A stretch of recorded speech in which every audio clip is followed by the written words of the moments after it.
Coming up on Mountain News at 6, new details after a man was charged with murder following a deadly shooting in Pulaski County. And some folks are still trying to process what happened after a restaurant burned down in Wolfe County. Dedicated to Eastern and Southern Kentucky, this is WYMT Mountain News at 6. We are learning new details about a tragic shooting in a southern Kentucky neighborhood. Investigators in Pulaski County say a man gunned down his neighbor in his driveway with a bizarre claim that he was being tortured. 911 calls detail the chaotic moments after the violence, and today a detective testified about the case. WYMT's Floyd County has the new information. A moment of desperation after a woman says her husband had just been shot. I need you to get the 209 Dogwood plane. Now my husband's been shot by James Gleason. She was one of two people who called to report the shooting. The other was Gleason himself. Tortured for 5 years now. They run around bragging about it. You know, I've kept it in as long as I can.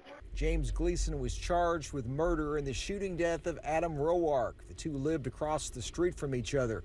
The sheriff's detective testified Wednesday that Gleason had a bizarre claim of how that alleged torture by his neighbors was done. They were using direct energy weapons and communication devices to threaten him, and he decided to take matters into his own hands that night.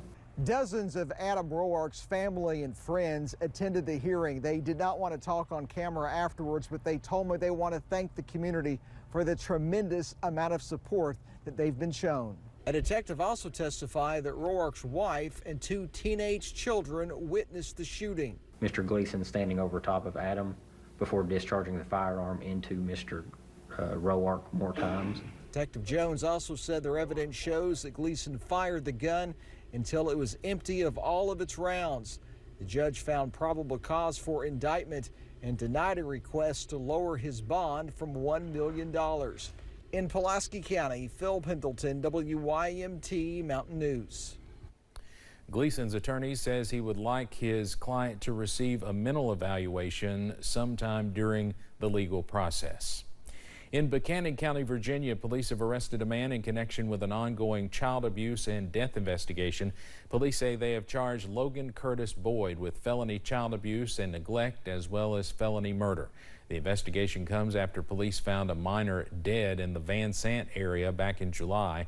Boyd is being held in jail without bond. A Pike County man was arrested after he was accused of breaking into a home in Floyd County. It happened on Monday when police were called to a home in Prestonsburg in connection to a burglary. When they got there, police say a woman was sitting on the porch waiting for them. A victim told police Daniel Meade lunged toward them before a fight broke out. Meade was later taken to the Floyd County jail. Also in Floyd County, a woman is facing charges after she was accused of trafficking fentanyl and meth in Pike County. Police were notified about that incident yesterday in Elkhorn City. After they pulled over Karen Isaac, they detected a smell of what they believed was marijuana coming from her vehicle. Police later found a bag of what they thought was suspected meth and fentanyl, in addition to drug paraphernalia. She was taken to the Pike County Detention Center. Everybody, lots of sunshine across the area through the day. A little cloud cover increasing late afternoon, early evening. Somerset Cam picking up on some of those clouds that are coming in from northeast to southwest. That's that backdoor cold front we've talked about this week. Trip down the Mountain Parkway. Those fall colors are beginning now to really show off. You're going to see the colors explode as you go through the next 3 or 4 days. Something else we got to watch late Saturday into Sunday. Saturday night, we got thunderstorms that'll rumble on in. Those storms will be around on again, off again early Sunday. It'll taper off before the day is over on Sunday. Winds are going to be a big factor with this. I expect some gusts that may reach 40 miles an hour or a little greater, and local intra-2 amounts of rain a possibility. I'm not anticipating widespread severe weather by any stretch of the imagination. Weak cold front out there right now. Bigger system crossing the Rockies. That's the one we're going to track for the weekend, and we'll do just that with the extended hour by hour in just a few minutes. All right, Chris, thank you. A family's restaurant in Wolfe County is gone after a fire overnight. The Wicked Wolf had become a popular spot in Campton, and for the owners, it was a piece of home. WYMT's Caroline Mueller spoke with the family about the loss and their hopes for the future. The Draper family moved from Massachusetts to Eastern Kentucky 4 years ago, caring for a relative and starting fresh. Their dream of opening a family business quickly became reality until Tuesday night. By the time we got here, one section of it was pretty much in flames, and then for the next couple hours we just watched the whole thing go down. The Wicked Wolf was a family operation through and through, with Amy, Dan, and their children all working together to make it grow during the last 2.5 years. I also say to my wife all the time that I don't go to work every day. I go and hang out with my family. Yeah. Flames and heavy smoke are still coming from what used to be the Wicked Wolf. Now owners say it's hard to even think about what comes next. We put everything we had into it, and now it's not. It's gone. So it's just so many different things and my kids worked here, and now they don't have jobs, and it's just so much to process overnight. The Drapers were also just a couple months away from a major expansion. Now they are left with heavy loss, but they say the support from customers has given them hope. I can't even explain what it means, the prayers that are coming into us today, and the people that are putting such wonderful things on there for us. We feel very supported, and we do hope we can come back and continue to serve them, because you fall in love with people. Fire crews tell me when they arrived, there was little they could do with the resources they have. The Drapers say rebuilding will not be easy, but with their family and community behind them, they hope to bring the Wicked Wolf back. In Wolf County, Caroline Mueller, WYMT Mountain News. The Wolf County Volunteer Fire Department says the cause of the fire is still under investigation by the state. We have the family's Facebook page linked on our website, WYMT.com. There you can find ways to help them during this tough time.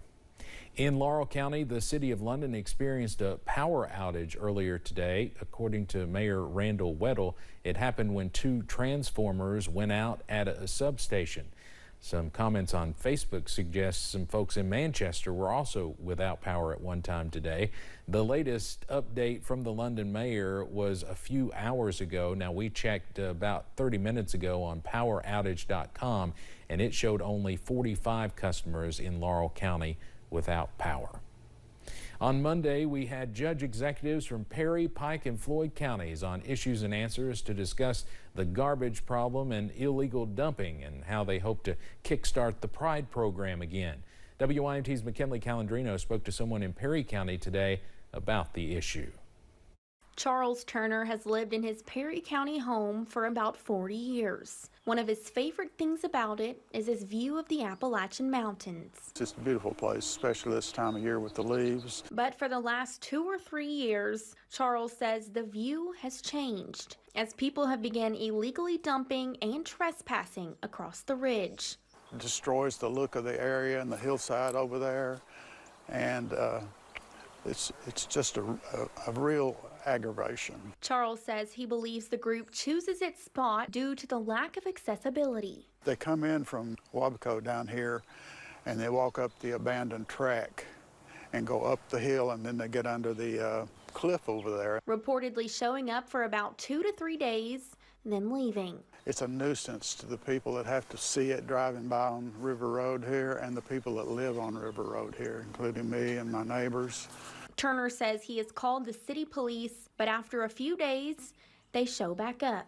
But I'm retired and have bad knees from the military, and it's if I didn't, I would go over there and clean it up myself. We have a pretty place here. We have a lot of things going for us. I would like to see it kept pretty and nice and for people that come in and for me. Hoping that the Pride program will help give him his view back. In Perry County, McKinley Calandrino, WYMT Mountain News. Now, if you missed that Issues and Answers program, you can always watch previous ones on our website.